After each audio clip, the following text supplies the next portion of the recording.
Hey guys, Marmalade here, and thanks for checking in. I thought I'd do this pretty quick video on my shoes. I've done a little over 300 miles. As best I can figure out, 330-ish miles on my new shoes. And so I kind of thought I'd go over the pros and cons of it so far. So, what is my new shoe? Well, you guys may know if you follow me, but I, through a few friends giving me the recommendation, I went to the TOPO, T-O-P-O, Ultraventure.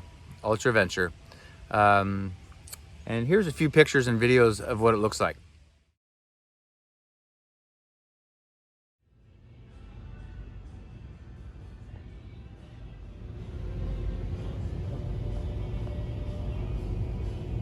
And like I said, before I got back on the PCT this year in Oregon, I did maybe 30-40 miles on them. I don't know exactly, just to break them in. And then I did 280 something miles on the PCT with them, and then I've since done a bunch more. So I've done at least 330 miles, maybe more in them. And I kind of wanted to give you a review of what I think so far. So let's go over it right now. So here are my shoes after 330 plus miles on them. I did just recently wash them. So let's go over the pros first. What I like about them. I felt they're very solid and well made and very comfortable on my feet.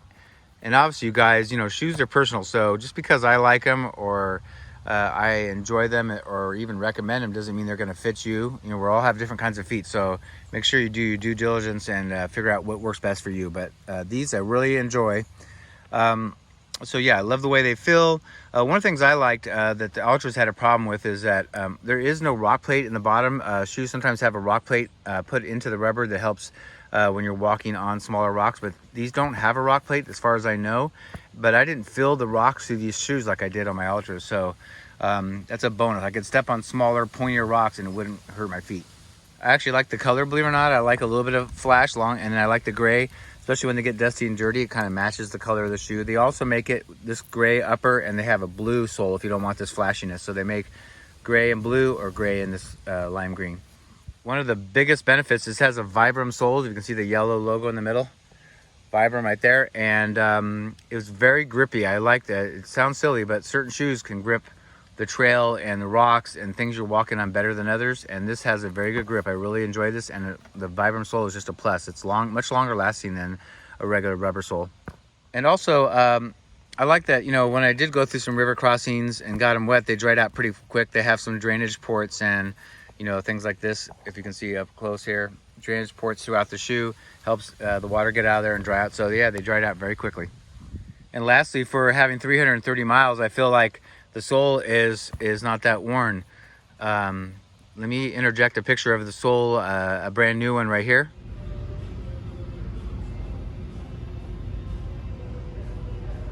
And it's a little hard to see on this sole, but I would say the lugs are about halfway worn. I've got 330 miles, so I don't think I'm going to get like 650 to 700 miles on these guys, but yeah, I think they're wearing very well for what I've hiked on so far. So let's go over some of the cons. One of the things that I think they should add that they don't have is they don't have a ring on here, right here, that most shoes have, like the Ultras. And they also didn't have Velcro because you guys know I wear gaiters. And gaiters have a hook that goes on the ring that's normally on a shoe that goes right through this little cloth thing. So I have to actually hook it on the actual lace. So sometimes the front of my gaiters move around, slide around. And then I had to go buy some Velcro. It's kind of hard to see.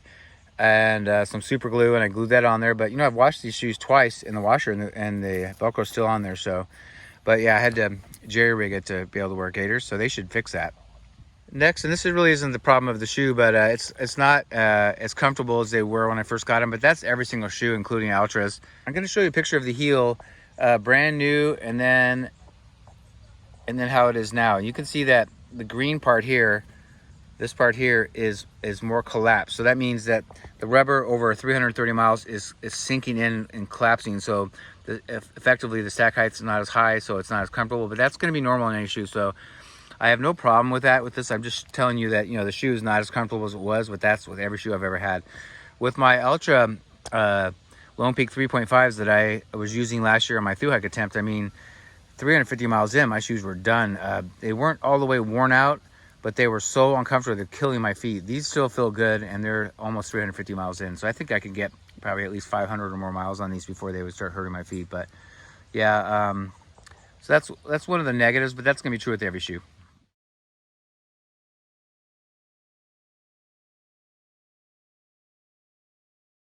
So this is actually not bad compared to, I think Ultras are really bad, but the toe started peeling. This one, you can kind of see right there. Not too bad though. And this one a little bit too, but not bad at all. But this left one is more. But honestly, this with Ultras, they were way worse. So, and they've had a major problem with the Lone Peaks with that. It's funny because the Timp didn't have that problem, but the Lone Peaks did. So anyway, I tend, the way I walk, I tend to kind of almost drag my feet, and I tend to catch things as I'm stepping. So it's kind of the way I walk too. So it's kind of problematic the way I do it. These actually fit me well, but they're not as wide in the forefoot in the toe box area, which is here, that trail runners and hikers need. I don't have a wide foot, so I'm lucky that way, but they could use being a little bit wider and a little bit roomier, especially when you're doing a lot of miles. I mean, most people are not through hiking, they're just using them for weekend and daily hikes. But you know, if you're wearing a couple pair of socks like Injinjis and Darn Toughs, and then you're hiking a lot of miles, say through hiking, and your feet swell up, you need that extra room for comfort. So it's not narrow, but it's not wide. It's kind of right in the middle, and they happen to fit my feet fine, but they could use a little more room. And the very last negative, I would say, and it's not a super negative, but it's it's what Ultras cost. These are $130 at REI, so they're not cheap. I think it's a good value when you're the typical day hiker or weekend backpacker hiker. But when you're through hiking, if you wear out a pair of shoes in 400 to 500 miles, that could be 3 to 4 weeks you're done with them, and that can get pricey. So that's the issue. I just wish they were a little bit cheaper, but been super happy with these shoes so far. Surprisingly happy, and I'm so glad my friends had recommended these to me. And a couple things really quick. One of the differences in this shoe that was over my Ultras was that the Ultras are 0 drop, which means the toe and the heel are flat. This has a 5mm drop, so the heel is a little higher than the toe, but honestly, it's not enough to even, I didn't really notice it, didn't bother me, and I hiked gradient right off the bat. But I'm weird that way.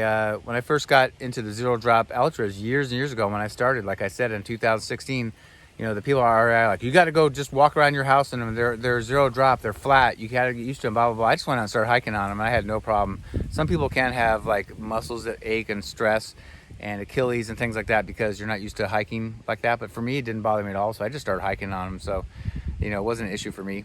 As I said, I have the gray and green ones, and they're size 13. I wear size 12, but I get them a little big for the swelling, like I said, and the socks. And I just like the room in there. I can crank them up tight if I need to, but like I have a standard width foot, not narrow wide. But overall, I'm very happy with the TOPO Ultraventure, and I'm sticking with them. So yeah, check them out. And I would say they have another model, and I can't think of it right now. I'll put it down below. But they have 2 models at REI, at least at my store. The other one has a 3mm drop. But for some reason, they look the same to me, the way they're built and made, but when I put them on, this was the more comfortable one, the Ultraventure. And I'm finding that a lot of people that are backpackers seem to like these for some reason. So not that I need to be like anybody else or be trendy, but anyway, I hope that helps you. I just wanted to give you a quick overview. I've been really happy with them. No complaints. Really, I gave you some cons, but they're nothing that's big. It'd be hard pressed to even have anything that's like perfect in every way. So especially shoes, because with backpacking, they take a beating. So I hope that helped you some and gave you an idea in case you're not happy with your shoes or you're looking for something new, or like in my case, they kept changing the models on me and they weren't as good. So I wanted something new, and right now I'm happy. So anyway, thanks for checking in. We'll see you next time down the trail.